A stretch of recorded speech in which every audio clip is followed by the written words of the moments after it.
반갑습니다. 고려대학교 수학과의 오승상 교수입니다. 현재 수학과와 데이터과학과에서 딥러닝과 강화학습을 강의하고 있습니다. 그리고 딥러닝과 수학이라는 DLMS 팀을 운영하고 있습니다.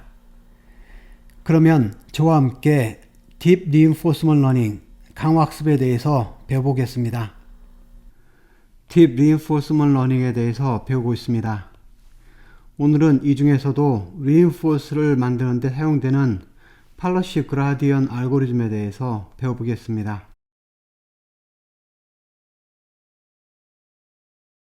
저희가 앞으로는 계속 팔러시 그라디언 알고리즘에 대해서 배우게 될 텐데요. 여기 팔러시 그라디언 알고리즘은 강화학습 문제를 해결하는 데 대표적으로 사용되는 알고리즘입니다. 저희가 지난 시간까지 DQN과 DQN 관련된 여러 알고리즘들을 배웠습니다. 그리고 DQN의 가장 큰 장점은 스테이트 스페이스가 커져도 된다는 거였는데 아주 큰 스테이트 스페이스나 심지어 컨티너스 스테이트 스페이스까지 다룰 수 있다고 했죠. 하지만 액션 스페이스는 여전히 디스크리트 액션 스페이스로서 크지 않아야 된다고 했었잖아요. 그래서 DQN은 여기처럼 스테이트 스페이스를 컨티너스까지 확정할 수 있는 한편 액션 스페이스는 여전히 작은 사이즈의 디스크리트 스페이스만 가능하다고 했습니다. 그런데 팔러시 그라디언 알고리즘의 가장 큰 장점은 이 액션 스페이스의 사이즈가 훨씬 더 커질 수 있다는 겁니다. 그래서 라지 디멘셔널 디스크리트 액션 스페이스 뿐만 아니라 컨티너스 액션 스페이스까지 다룰 수 있게 됩니다. 이것이 팔러시 그라디언 알고리즘의 가장 큰 장점이 됩니다. 그리고 또 하나 중요한 점은 DQN 같은 경우에는 Q러닝을 기반으로 했기 때문에 Q테이블을 네트워크로 어프락시메이션하는 Q네트워크를 사용하죠. 그러니까 스테이트 액션 페어에 대한 Q밸류 값을 학습하는 것을 기본으로 했었죠. 그래서 여기 Q밸류 값을 학습을 한 다음에 이것을 기본으로 해서 팔러시를 정하게 되어 있습니다. 그래서 각 스테이트에서의 팔러시를 어떻게 정하죠? 이 팔러시를 정할 때 이 주어진 스테이트에 대해서 하이스트 Q밸류를 갖는 액션을 이플론 그리디 방법으로 선택을 합니다. 그래서 DQN은 CNN이라는 뉴럴 네트워크로 이 Q밸류 값을 어프락시메이션 하는 거죠. 그런데 여기 팔러시 그라디언 알고리즘은 여기 optimal 팔러시를 직접 학습을 합니다. 여기 팔러시를 뉴럴 네트워크로 직접 학습한다라는 건데요. 그 말은 팔러시가 이렇게 있다면은 이 팔러시는 결국은 각 스테이트마다 이 액션들에 대한 확률 분포가 되는 거죠. 그런데 이 팔러시를 뉴럴 네트워크로 학습한다고 했으니까 이 팔러시를 제가 파라메트리라고 말할 수 있는 거죠. 여기서 말한 파라메트리라는 말은 뉴럴 네트워크로 학습을 한다는 그런 뜻입니다. 그래서 여기 팔러시를 앞으로는 이 세타라는 것을 밑에 적어서 이 뉴럴 네트워크의 파라미터로 이것을 어프록시메이션 한다, 이렇게 이해하시면 됩니다. 그래서 여기 뉴럴 네트워크가 있다고 한다면은 이 뉴럴 네트워크의 파라미터를 세타로 표현하겠습니다. 그리고 이것의 인풋은 스테이트 되는 거죠. 프레젠트 스테이트의 인풋으로 들어오게 되고 이 뉴럴 네트워크의 아웃풋으로 DQN 같은 경우에는 각 액션에 대한 이 Q밸류를 아웃풋으로 끄집어냈잖아요. 그런데 팔러시 그라디언 알고리즘에서는 이 Q밸류 값이 아닌 여기 액션 값을 스토캐스틱하게 출력을 합니다.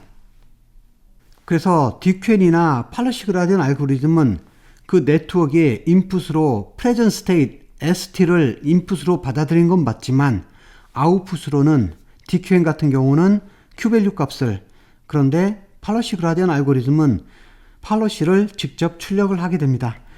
이것이 둘 사이의 가장 큰 차이점이 됩니다. 그래서 DQN과 여기 팔러시 그라디언 알고리즘을 나타내는 네트워크를 잠시 그려본다면은 여기 왼쪽에처럼 DQN에 사용되는 네트워크가 있고 오른쪽에는 팔러시 그라디언 알고리즘을 나타내는 네트워크가 있습니다. 그래서 두 가지 알고리즘 모두 인풋으로는 스테이트를 사용하고 있습니다. 이 스테이트의 디멘전이 이미지처럼 아주 큰 사이즈를 갖는 그런 데이터라 하더라도 이 네트워크가 컨트롤할 수 있을 정도만 된다면은 문제가 없죠. 그러니까 DQN이나 팔러시 그라디언 알고리즘은 인풋 스페이스가 컨티뉴어스 스페이스가 돼도 별 문제가 없었습니다. 그런데 아웃풋은 조금 다릅니다. DQN에서 사용되는 이 Q 네트워크는 아웃풋이 모든 액션에 대한 Q밸류 값이었죠. 이런 방식으로 모든 액션에 대한 Q밸류 값을 아웃풋으로 만들어내기 때문에 이 뉴럴 네트워크의 아웃풋에 나드의 개수 있죠?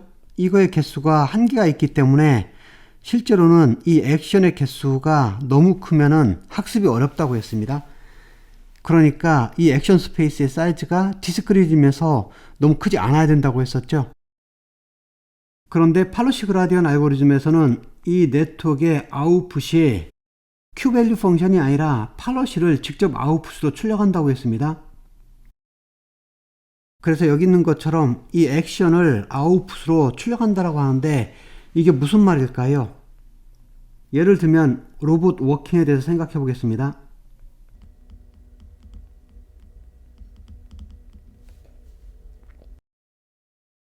그래서 그림처럼 로봇이 있는데 이 로봇이 걸어갈 때 가장 간단하게 표현해서 4개의 관절을 사용한다고 하겠습니다. 그래서 여기 왼쪽 발에 관절이 2개 있고 오른쪽 발에 관절이 이렇게 2개가 이렇게 있습니다. 그럼 이 관절의 꺾어진 각도에 의해서 로봇이 걸어가게 되겠죠. 그래서 이쪽 관절의 각도를 1번, 여기 관절의 각도를 2번, 여기를 3번, 그리고 네 번째 관절의 각도를 4번이라고 하겠습니다. 그래서 이 두 다리에 있는 4개의 관절에서의 그 각도에 따라서 이 로봇이 걸어간다고 하겠습니다. 그러면 여기에서 액션이 있고 액션 베리어블이 있고 액션 스페이스가 있는데 하나씩 생각을 해보겠습니다. 액션이 있고 액션을 나타내는 베리어블이 있고 액션 스페이스가 이렇게 있습니다. 그럼 액션을 어떻게 표현할 수 있을까요?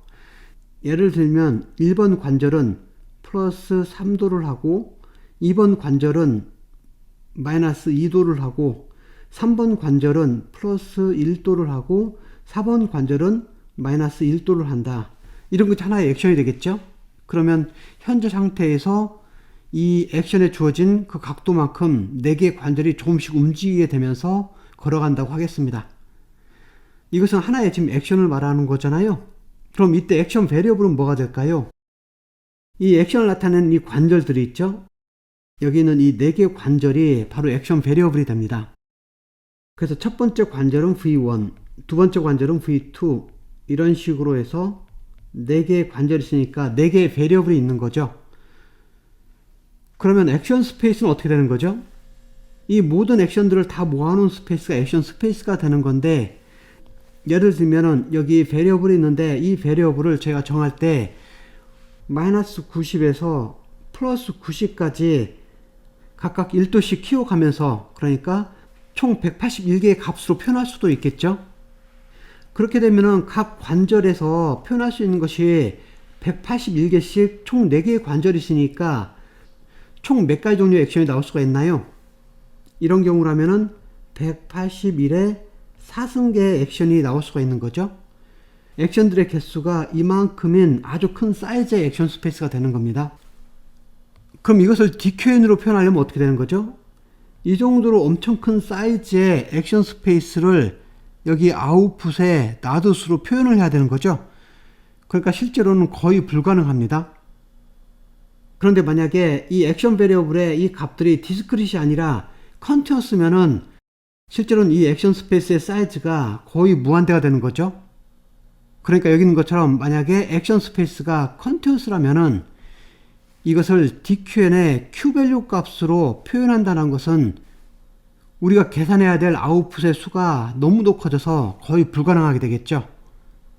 그래서 이런 경우에는 이 Q 펑션을 학습하는 DQN으로서는 거의 불가능하게 됩니다. 그런데 팔러시 그라디언 알고리즘에서는 이 아웃풋을 액션을 직접 표현한다고 하는데 어떻게 하는 걸까요?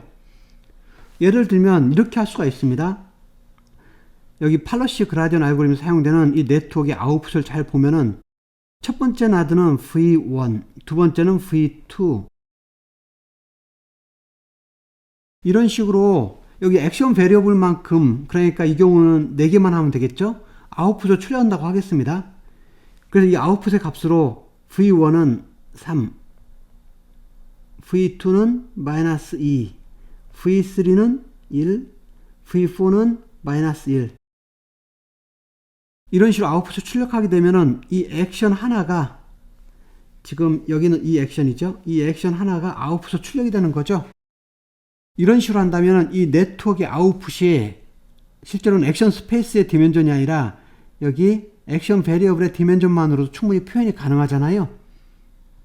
심지어는 여기 베리어블 값들이 디스크릿이 아니라 컨티뉴어스가 돼도 여기 값들을 저희가 실수값으로 출력하면 되기 때문에 표현이 가능합니다.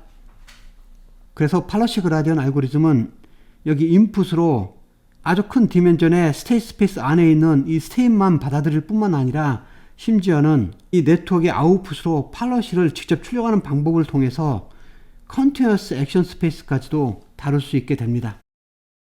그러니까 여기 액션 스페이스를 내가 컨티뉴어스까지 확장할 수 있다는 것은 이 DQN과는 엄청난 차이를 나타내는 것입니다.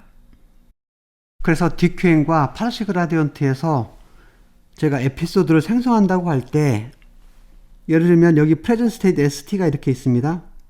이것을 가지고 액션을 선택을 할 때 어떻게 하죠? DQN 같은 경우에는 여기 present state을 여기다 집어넣죠.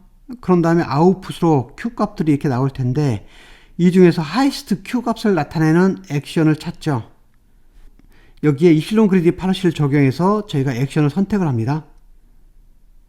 그런 다음에 이 액션이 선택이 되면은 이 액션을 가지고 실제 환경에다 적용을 시켜서 여기에서 저희가 리워드를 얻고, 그리고 next state st 플러스 1을 얻습니다. 이 작업을 반복을 해서 저희가 에피소드를 만들어 갑니다.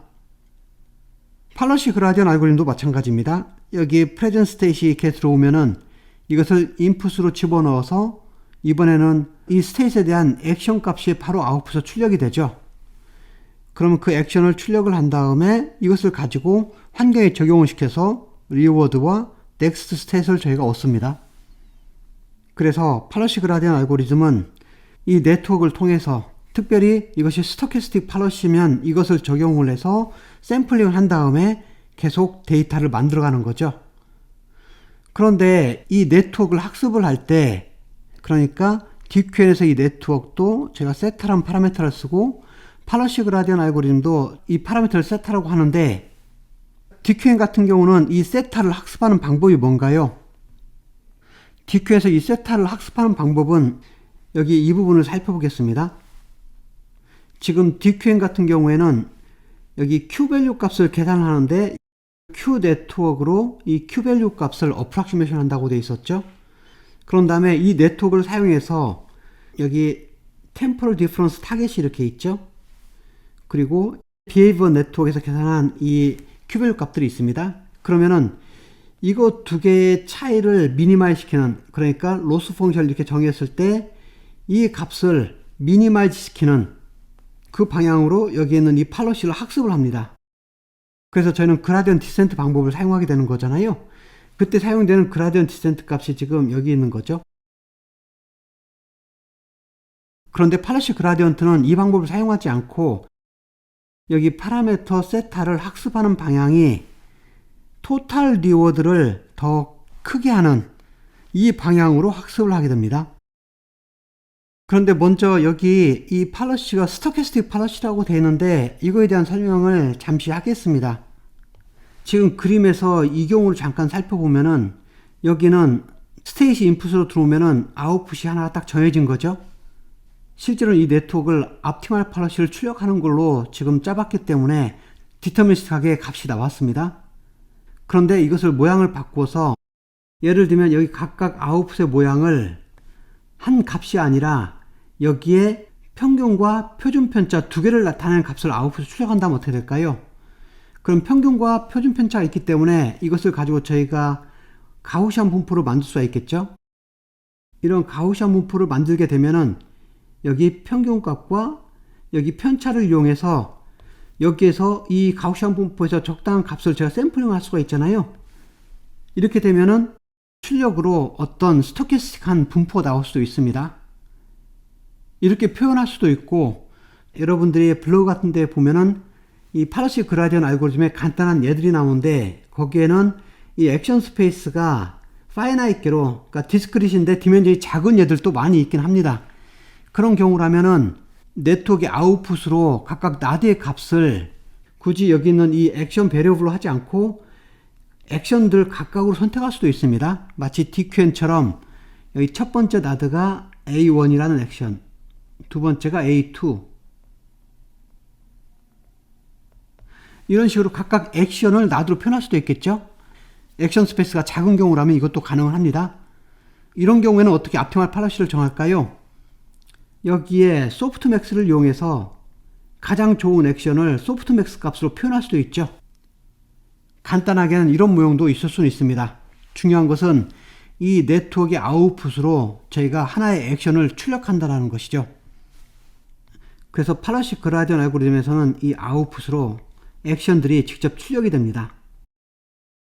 그렇기 때문에 여기 네트워크에 파라미터 있죠? 이 파라미터는 팔러시인 이 파일을 파라메트라이즈 하는 것이 됩니다. 그래서 각각 액션을 아웃풋으로 출력하는 네트워크를 가지고 있으면은 이제 저희가 주어진 스테이트이 있으면은 그 스테이트를 가지고 액션을 하나 선택할 수 있게 되겠죠? 이 네트워크를 통해서 액션을 선택하게 되면은 그 액션을 환경에 적용시키면은 제가 리워드를 얻고 그 리워드와 넥스트 스테이트를 얻게 되는 거죠. 그런 다음에 이 넥스트 스테이트에다 이 네트워크를 통해서 액션을 출력한 다음에 그 액션으로 다시 리워드와 넥스트 스테이트를 계속 얻어가는 식으로 해서 이 하나의 에피소드, 트라젝토리를 얻을 수가 있습니다. 그래서 하나의 에피소드인 이 트라젝토리를 얻게 된다면은 여기에서 여기 있는 각각 리워드들이 있죠. 리워드들 전체를 썸을 토탈 리워드를 이렇게 표현하겠습니다. 이 타우라는 트라젝토리 안에 있는 리워드들 전체 합입니다. 그런데 팔러시 그라디언 알고리즘은 이 토탈 리워드를 맥시마이즈 하는 쪽으로 학습을 한다고 되어 있잖아요. 여기 오브젝트 펑션이 있는데 이 오브젝트 펑션 값으로 이 토탈 리워드 값을 여기 팔러시에 대한 익스펙테이션을 취한 것, 이 팔러시에서 생성되는 이 가능한 모든 트라젝토리에 대한 익스펙테이션을 제가 오브젝트 펑션으로 한 다음에 이 값을 맥시마이즈 하는 쪽으로 학습을 할 거예요. 제가 오브젝트 펑션을 J로 표현했는데 앞으로 이후부터 나오는 딥 리인포스먼트 러닝에서 오브젝트 펑션은 항상 제가 J로 표현을 하겠습니다. 제가 DQN에서는 어떻게 했었죠? 이 값하고 이 값의 차이를 미니마이즈 시키는 쪽으로 학습을 해야 되기 때문에 이런 식으로 로스 펑션을 찾은 다음에 이 로스 펑션을 미니마이즈 시키는 쪽으로 하기 때문에 그라디언 디센트를 써서 학습을 했습니다. 그런데 여기에서는 이 오브젝트 펑션으로 토탈 리워드의 익스펙테이션을 계산한 다음에 이것을 맥시마이즈 시키는 쪽으로 학습을 할 거예요. 그래서 여기서 보면 각 트라젝토리에 대한 토탈 리워드의 이 팔러시에 대한 익스펙테이션을 계산한다는 말은 무엇인가요? 여기 이 기호가 나오는데 이 기호는 뭐냐면은 이 표현인데 이 트라젝토리가 나올 확률을 나타내는 겁니다. 이 주어진 팔러시에서 이 트라젝토리가 나올 확률을 나타내는 거예요. 그래서 이것은 이 트라젝토리의 PDF가 되는데요. 그러니까 여기 각각 이 트라젝토리에 대한 토탈 리워드에 대해서 이것이 나올 확률을 곱해서 적분하는 것이 익스펙테이션을 계산하는 거잖아요. 그래서 이것을 저희가 오브젝트 펑션으로 잡았습니다. 이 네트워크의 학습 방향은 이 오브젝트 펑션을 맥시마이즈 시키는 쪽으로 이 옵티멀한 파라미터를 찾는 것이 목적이 됩니다. 그래서 이것을 맥시마이즈 시켜야 되니까 이번엔 그라디언트 어센트 방법을 사용하는 거죠. 그래서 여기 그라디언트가 있는데 그라디언트 어센트이기 때문에 여기 파지티브가 됐습니다. 그리고 여기서 지금 이 알파는 딥러닝에서 러닝 레이트를 나타내는 것인데요. 여기 딥 리인포스먼트 러닝에서는 이것을 저희가 스텝 사이즈라고 하겠습니다. 그래서 여기 스텝 사이즈라는 하이퍼 파라미터를 정해놓고 이 그라디언트 어센트 방향으로 이것만큼 곱해줘서 업데이트를 하는 것이 팔러시 그라디언트 업데이트가 됩니다. 그런데 참고로 DQ에서는 그라디언트 디센트를 쓰니까 원래 여기가 마이너스가 돼야 되죠. 그런데 이것을 미분하는 과정에서 여기 마이너스가 밖으로 빠져나와서 마이너스가 두 번 있어서 플러스로 바뀐 겁니다. 그런데 정확히는 그라디언트 디센트를 사용했고 여기 팔러시 그라디언트에서는 그라디언트 어센트를 사용했습니다. 그래서 팔러시 그라디언트 알고리즘에서는 중요한 것이 액션 스페이스를 컨티뉴어스 스페이스까지 확장했다는 것이 가장 키포인트죠. 그리고 여기서 사용되는 네트워크는 이제 DQN처럼 큐밸류 펑션이 아니라 이 팔러시를 직접 아웃풋으로 출력을 하게 됩니다.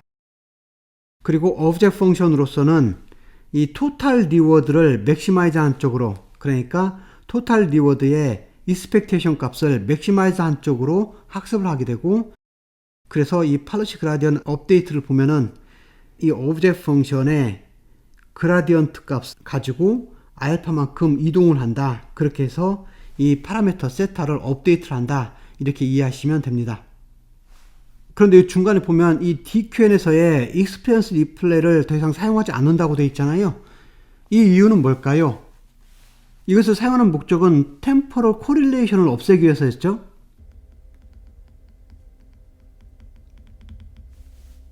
이 템포럴 코릴레이션은 뭔가요? 여기 하나의 에피소드가 있다고 하겠습니다. 이런 식으로 하나의 에피소드가 지금 주어져 있는데 여기 DQN을 잘 보면은 여기 로스 펑션에 보면 타깃이 이렇게 있죠. 그러니까 이 로스 펑션을 저희가 사용을 할 때 present state과 next state 그리고 그 사이에 있는 immediate reward 이것만 가지고 사용을 하게 되는 거죠. 그러니까 이것을 가지고 한번 판단을 하게 됩니다. 그 다음에는 이것을 가지고 판단을 하게 되죠. 그래서 온라인 러닝으로 한다고 하면은 현재 이것을 가지고 계산을 하고 그 다음에는 이것을 가지고 계산하고 그 다음에는 이것을 가지고 계산을 하고 이런 식으로 한 스텝씩 올라가는 거죠. 그러니까 이것을 계산할 때는 지금 여기 있는 것을 저희가 알지 못하고 하는 거죠. 그리고 여기 있는 것을 가지고 계산할 때는 지금 여기 있는 것을 알지 못하고 하는 겁니다. 이런 식으로 바로 앞에 한 단계만 보는 거잖아요. 그리고 그것을 순서대로 진행을 하면서 학습을 하게 되는데 이렇게 되면은 예를 들면 로봇 워킹을 할 때 이 로봇이 매 0.1초마다 하나의 스텝이 진행이 된다고 하겠습니다. 그러면 넘어지기 직전까지는 계속 넘어지지 않았으니까 이 리워드 값이 어느 정도 좋은 값이겠죠? 그러니까 넘어지기 직전까지는 넘어지지 않은 최근 것들만 사용하기 때문에 마치 안 넘어질 거라고 생각을 하고 학습을 하게 됩니다. 그것이 바로 여기 템포럴 코릴레이션이 강하다는 뜻이 되는 건데요. 그런데 팔러시 그라디언트 알고리즘은 지금 어떻게 하는 거죠? 지금 여기서 판단할 때 모든 리워드 전체 합을 다 가지고 이 토탈 리워드를 가지고 판단하는 거잖아요. 그러니까 바로 앞만 보는 것이 아니라 게임이 끝날 때까지 모든 상황을 다 고려하기 때문에 로봇 워킹에서 나중에 넘어지면 그걸 다 고려를 하게 됩니다. 그러니까 모든 리워드를 다 썸한 것을 고려하기 때문에 템포럴 코리션 자체가 문제가 되지 않습니다. 그래서 이것이 별 문제가 되지 않기 때문에 여기에서는 익스피리언스 리플레이를 사용하지 않습니다. 이 오브젝트 펑션을 다시 한번 보겠습니다. 여기 오브젝트 펑션이 이렇게 있는데 저희는 그라디언트 어센트 방법을 쓰려면 이것의 그라디언트를 계산을 해야 되잖아요. 여기 토탈 리워드에 익스펙테이션이 있는데 이 익스펙테이션에 미분을 해야 되는 거죠. 그래서 오브젝트 펑션의 그라디언트를 제가 계산해야 되는데 익스펙테이션이 있는 형태의 함수를 저희가 그라디언트를 직접 계산을 할 수가 없는데 그러면 이것을 저희는 어떻게 찾아낼까요? 이 부분이 팔러시 그라디언트 알고리즘에서 가장 중요한 부분이 됩니다. 여기에서 팔러시 그라디언트 티어리엄을 적용을 합니다. 그래서 여기 팔러시 그라디언트 티어리엄을 보겠습니다. 이것은 저희가 앞으로 배우는 대부분의 딥 리인포스먼트 러닝에 이 팔러시 그라디언트 알고리즘을 적용한 것이 될 텐데 그러니까 이 팔러시 그라디언트 알고리즘의 가장 핵심 기반은 이 팔러시 그라디언트 티어럼을 이용한 겁니다. 그러니까 너무도 중요한 내용이기 때문에 잘 이해하시기 바랍니다. 여기 보면 여기 오브젝트 펑션이 지금 이렇게 있죠. 이것이 expectation으로 표현되어 있잖아요. 근데 이것의 그라디언트를 어떻게 계산하느냐 그 정답이 여기 있습니다. 그래서 팔러시 그라디언트 디어렘은 토탈 리워드의 익스펙테이션 값의 그라디언트를 계산하는 공식이 됩니다. 그래서 왼쪽을 보면은 토탈 리워드의 익스펙테이션의 그라디언트 값이죠.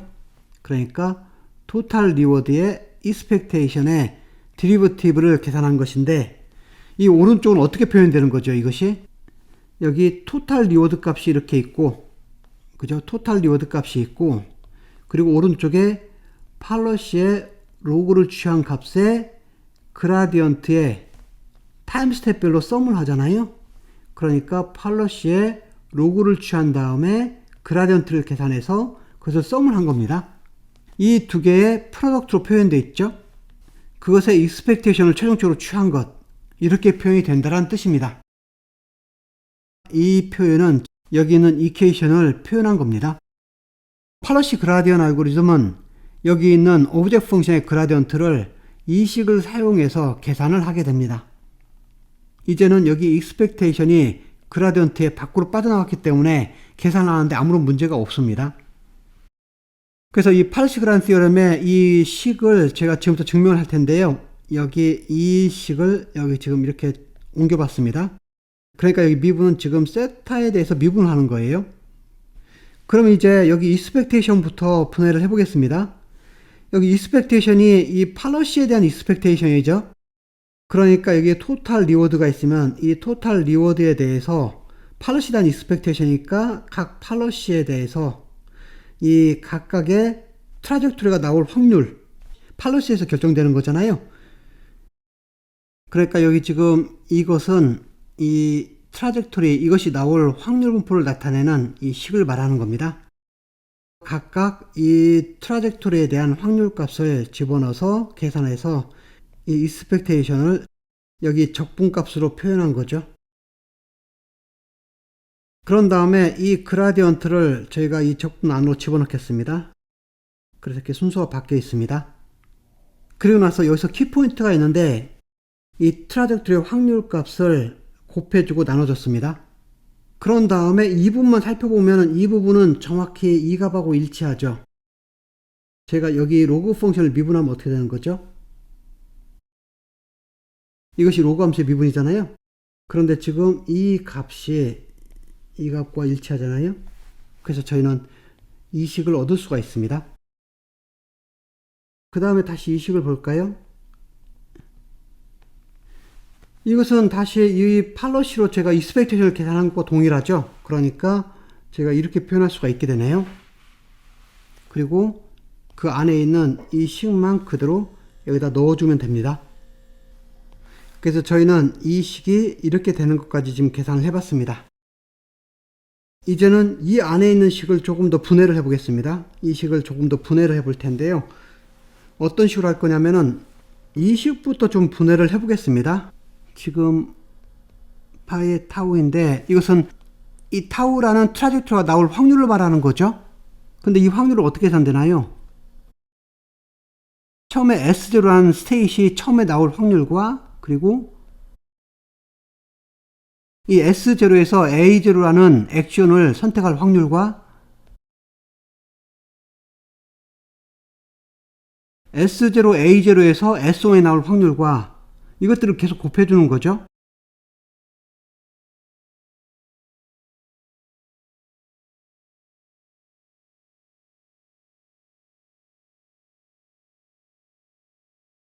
그런데 기억하나요? 여기 마코프 프로퍼티를 만족하게 되면 어떻게 된다고 했었나요? 프레젠트 스테이트과 프레젠트 액션에서 넥스트 스테이트를 정할 때 이 앞에 있는 과거는 다 사용하지 않는다고 돼 있죠. 패스트 스테이트는 영향을 미치지 않고 프레젠트 스테이트과 프레젠트 액션만 영향을 미친다고 했잖아요. 그래서 저희는 이 부분을 사용하지 않고 여기 있는 프레젠트 스테이트에서 넥스트 스테이트 정하는 것만 사용하는 거죠.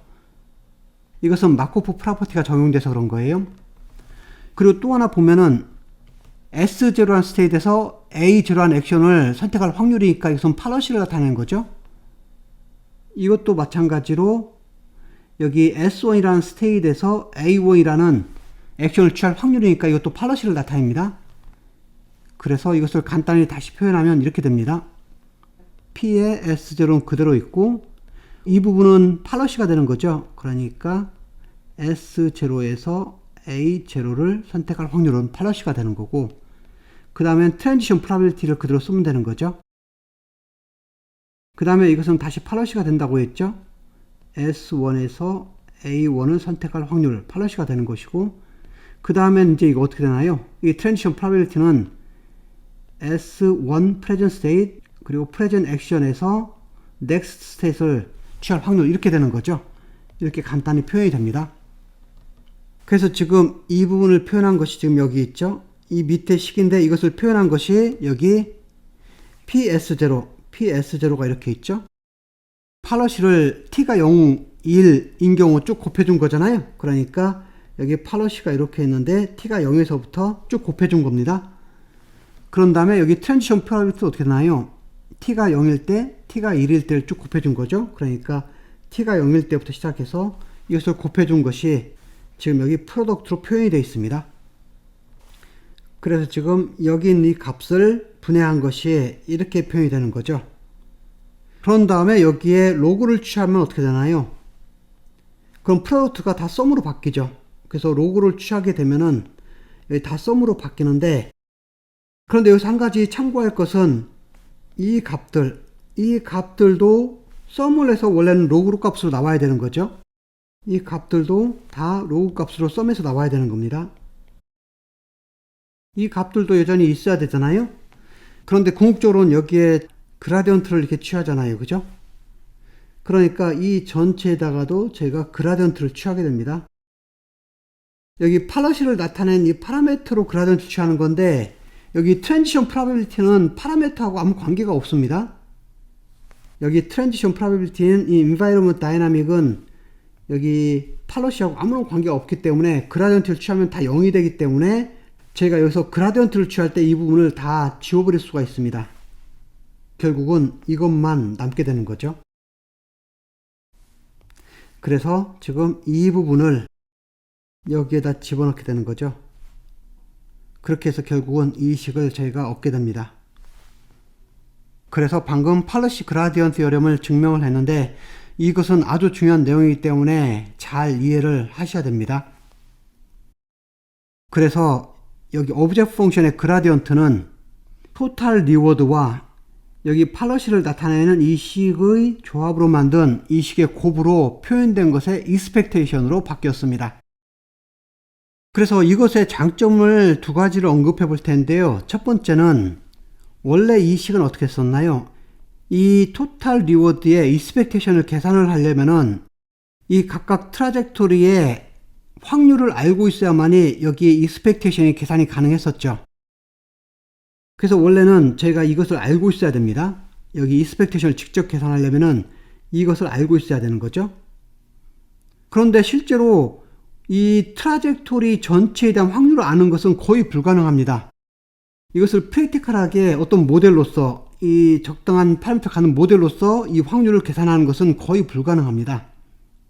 특히 스테이트 액션 스페이스가 컨티뉴했을 때는 더 심각하죠. 게다가 이것을 계산하기 위해서는 제가 이 트랜지션 프로바빌리티도 알아야 계산이 가능한 거잖아요. 그런데 모델 프리이기 때문에 이 트랜지션 프로바빌리티도 알 수가 없는 거죠. 그런데 이 트랜지션 프로바빌리티를 제가 모르지만 실제 이것을 계산하는 방법을 잘 보면은 이 부분에서 이것은 다 그라디언트 계산할 때 0으로 사라져 버렸죠. 그러니까 굳이 제가 계산하지 않아도 됐죠. 이것이 아주 큰 장점이 됩니다. 그리고 두 번째 장점은 여기 마지막에 expectation이 있는데 저희가 굳이 expectation을 계산할 필요는 없죠. 이 안의 부분은 저희가 에피소드가 주어지면은 이 토탈 리워드는 계산이 되는 것이고, 이 부분은 저희가 네트워크로 계산할 거잖아요. 그렇게 해서 이것이 찾아지면은 이것에 대해서 expectation을 어떻게 한다고요? 제가 강화학습을 상상하던 방식대로 이 expectation을 직접 계산하는 것이 아니라 제가 미니 배치를 통해서 샘플링을 통해서 어프락시메이션을 하는 거죠.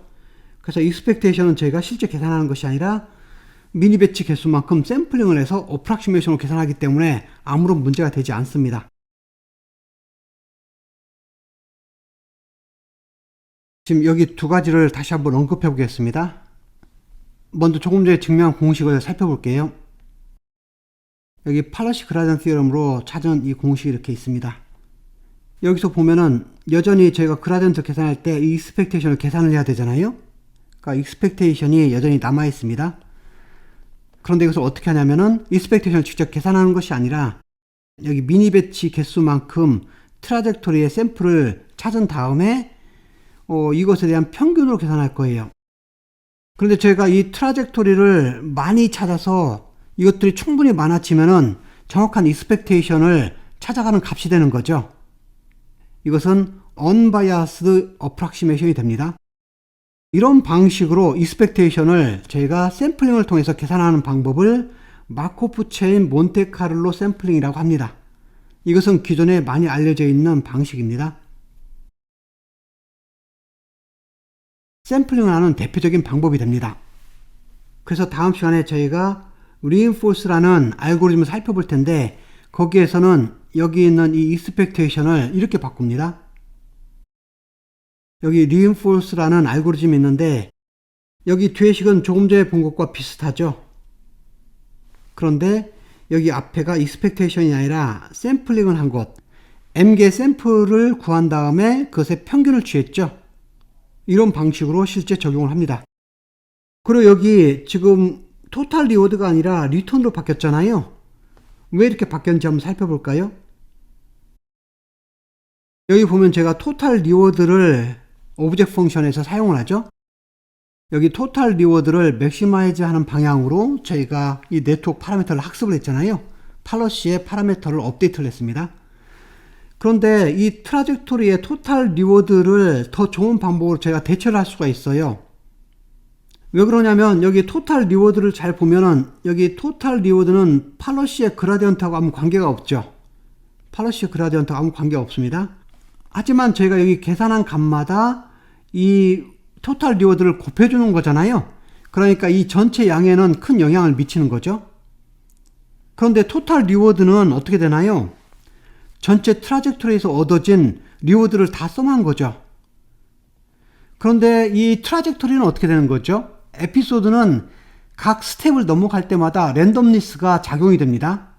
그러니까 값들이 계속 변하게 돼서 트라젝토리가 끝날 때까지 가면은 랜덤니스가 너무 많이 작용하기 때문에 여기에서 생기는 이 토탈 리워드 값은 베리언스가 아주 큽니다.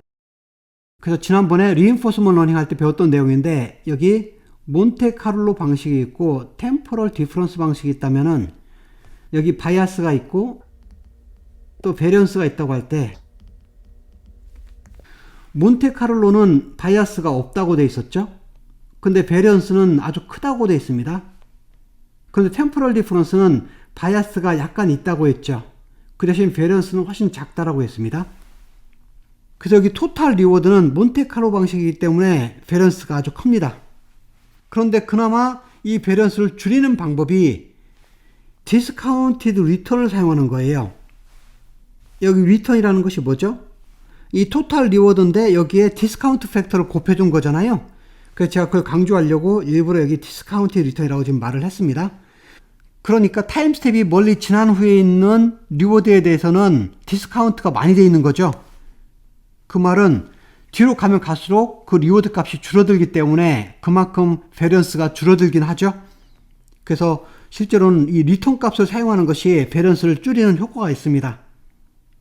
그리고 또 하나는 토탈 리워드보다 이 리턴, 디스카운트가 되어 있는 이 리턴을 사용하게 되면 장점이 있는데 그건 뭐냐면 강화학습에서 이 오브젝트 펑션 이것을 옵티마이즈 한다는 관점에서 보면은 잘 보세요. 현재 프레젠트 스테이트 ST가 있으면은 이 ST에서 이 팔러시를 정할 때 앞으로 주어질 리워드가 중요한 판단 기준이 되지만 이미 지난 그죠? 프레젠트 스테이트 이전에 지난 리워드는 저희가 고려할 필요가 없죠. 이미 지났기 때문에 제가 고려하지 않습니다. 이게 강화학습에서 기본적으로 해왔던 방식이에요. 그런데 토탈 리워드는 어떻게 되나요? 현재 프레젠트 스테이트 ST까지 왔더라도 여기 S0부터 주어진 모든 리워드들을 지금 다 썸한 거잖아요. 그런데 여기는 저희가 사용하지 않으려면 어떻게 해야 되는 거죠? 리턴은 여기서부터 주어진 리워드만 썸한 거죠. 디스카운트를 내서 썸을 한 겁니다. 그러니까 타임 스텝 T라고 할 때 이 이전에 있는 리워드는 저희가 고려하지 않는다라는 원래 강화학습의 방향과도 잘 맞아떨어지는 거예요. 그래서 조금 전에 팔러시 그라디언트 시럼을 할 때는 그것을 이론적으로 증명할 때에는 토탈 리워드를 저희가 사용을 했지만 이제 실제 적용할 때에는 이 토탈 리워드 대신 디스카운티드 리턴을 사용할 겁니다. 그래서 토탈 리워드가 아닌 이 디스카운티드 리턴을 사용한 팔러시 그라디언트 알고리즘이 대표적으로 리인포스라는 것입니다. 이것이 팔러시 그라디언트의 초기 모델입니다. 이 리인포스에 대해서는 다음 시간에 자세히 배우겠습니다. 그래서 여기서 보면은 이 토탈 리워드를 이제는 GT라는 리턴으로 바꾼 거죠. 그런데 이것은 지금 타임 스텝에 적용이 되는 거잖아요. 그러니까 이것을 이 안에다 집어넣습니다. 그것을 사용한 것이 여기 리인포스라는 알고리즘이 됩니다. 마지막으로 한 가지를 더 언급하면 여기 팔러시의 그라디언트를 계산하는 부분이 있고 여기에 들어가는 리턴 값이 이렇게 있잖아요. 이 두 개의 역할이 서로 다릅니다. 어떻게 다르냐면은 여기 파라미터를 나타내는 파라미터 스페이스가 이렇게 있다고 하겠습니다. 예를 들면 이 네트워크에 웨이트가 두 개만 있다고 가정을 해보겠습니다. 최대한 간단히 해서 웨이트가 이렇게 두 개만 있다고 하겠습니다. 그리고 여기 오브젝트 펑션을 나타내는 함수가 이렇게 있다고 하겠습니다. 제가 등고선으로 표현을 했는데요. 지금 여기 등고선에서 보면 여기 이 점이 가장 옵티멀한, 그러니까 오브젝트 펑션을 맥시마이즈 시키는 그런 파라미터 값이 있다고 하겠습니다. 그래서 이 파라미터가 제가 옵티멀 팔러시니까 그 현재 여기까지가 지금 학습이 되어 있다고 하겠습니다. 그래서 W1의 T스텝, W2의 T스텝이 여기까지 왔다고 하겠습니다. 그럼 여기서 팔러시의 방향이 어디로 가야 되는 거죠? 지금 옵티멀 값이 여기 있으니까 아마 이 방향으로 가는 것으로 해야 되겠죠? 그럼 이 방향을 나타내는 것이 바로 여기의 역할이죠. 팔러시의 그라디언트가 이쪽 방향을 나타내는 역할을 합니다. 그럼 여기에는 이 리턴 값은 뭘 나타내죠? 이 방향으로 내가 만약에 이 리턴 값이 크다란 말은 이 방향이 많이 좋은 거잖아요. 리턴 값이 크게 나온다는 말은, 그러니까 이쪽으로도 많이 이동을 하게 되는 거죠. 그런데 리턴 값이 적게 나온다는 말은 이쪽으로 그렇게 성능이 좋은 건 아니니까 조금만 움직이면 되는 거죠. 그러니까 이것은 파라미터가 움직여야 될 방향을 정한다고 하면은 이 리턴 값은 얼마나 많은 양을 움직여야 될까를 표현하는 방식이 됩니다. 그래서 여기 설명에 있는 것처럼 이 업데이트 룰에서는 이 디스카운티드 리턴 있죠? 이 값을 어떻게 사용할 거냐면은 방금 제가 이 정한 액션이 얼마나 좋은지 좋지 않은지, 그래서 그 액션 방향으로 내가 많이 움직이도록 할 것인지 아니면 그렇게 많이 움직일 필요 없는지를 결정해주는 그런 양이 됩니다. 이것이 디스카운티드 리턴의 역할이 됩니다. 그럼 다음 시간에 이 팔러시 그라디언트 알고리즘의 가장 초기 모델인 이 리인포스라는 알고리즘에 대해서 자세히 배워보겠습니다. 오늘은 여기까지 하겠습니다. 수고하셨습니다.